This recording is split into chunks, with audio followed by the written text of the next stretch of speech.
और बड़ी खबर इस वक्त टेरर फंडिंग के मामले में एनआईए की छापेमारी चल रही है। जम्मू कश्मीर समेत 6 राज्यों में एनआईए ने रेड डाली है। 6 राज्यों में 22 जगहों पर एनआईए की छापेमारी हुई है। तमिलनाडु, यूपी, जम्मू कश्मीर में ये छापेमारी चल रही है। बिहार, कर्नाटक और महाराष्ट्र में भी रेड चल रही है। यूपी में 2 जगहों पर एनआईए ने छापेमारी की है। टेरर फंडिंग का ये मामला है,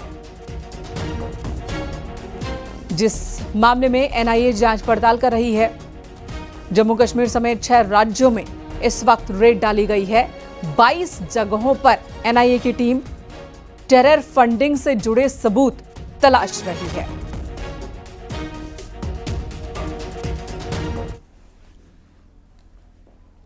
अयोध्या में राम जन्मभूमि समेत सभी मठ मंदिरों के कपाट श्रद्धालुओं के लिए खुल चुके हैं। साल के आखिरी चंद्र ग्रहण के मौके पर कल दोपहर 12:30 बजे से कपाट बंद थे। सरयू घाट पर सुबह से ही श्रद्धालुओं की भारी भीड़ उमड़ रही है। स्नान दान कर रहे हैं लोग और अब सभी मंदिरों के कपाट खोल दिए गए हैं। ग्रहण के समाप्त होने के साथ ही अयोध्या की रौनक फिर से वापस आ चुकी है। अयोध्या श्रद्धालुओं से पड़ चुकी है। रात्रि 1:27 पर चंद्र ग्रहण समाप्त हुआ। उसके बाद से ही सरयू के घाटों पर आसपास के जनपद के ही नहीं, अयोध्या के स्थानीय लोग, संत मन सभी पहुंचे, जिन्होंने स्नान किया। और सरयू स्नान करने के बाद अयोध्या के मठ मंदिर के द्वार अब श्रद्धालुओं के लिए खोल दिए गए हैं। बाकायदा सरयू जल से भगवान के मंदिरों की सफाई की गई और इसके साथ ही आरती के साथ भगवान के द्वार राम भक्तों के लिए खोल दिए गए हैं। कल दोपहर 12:30 बजे चंद्र ग्रहण के चलते ही राम मंदिर समेत हनुमानगढ़ी, कनक भवन और सभी मठ मंदिरों के द्वार श्रद्धालुओं के लिए बंद कर दिए गए थे। आज सुबह ग्रहण काल समाप्त होने के बाद पुनः से दर्शन व्यवस्थाएं चालू कर दी गई हैं। सहयोगी सर्वेश के साथ निमित गोस्वामी, न्यूज़ 18 अयोध्या।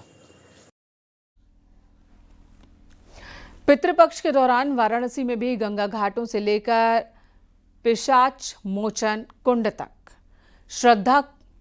श्रद्धालु पहुंच रहे हैं। पितरों के मोक्ष की कामना के साथ अनुष्ठान करवा रहे हैं। गंगा में डुबकी लगाकर पितरों का तर्पण कर रहे हैं। विश्वनाथ की नगरी है। काशी को मोक्ष नगरी भी कहा जाता है। तो काशी माँ गंगा के तट पर बाबा के त्रिशूल पर विराजित है और यहाँ पर किया गया पितरों का कार्य से पितरों को पूर्ण रूप से सद्गति प्राप्त होती है, मोक्ष की प्राप्ति होती है। इसलिए काशी में माँ गंगा के तट पर पिंडदान करना बहुत ही शुभदायक होता है, फलदायक होता है। यहाँ रुकेंगे एक ब्रेक के लिए। खबरें ब्रेक के बाद भी जारी हैं।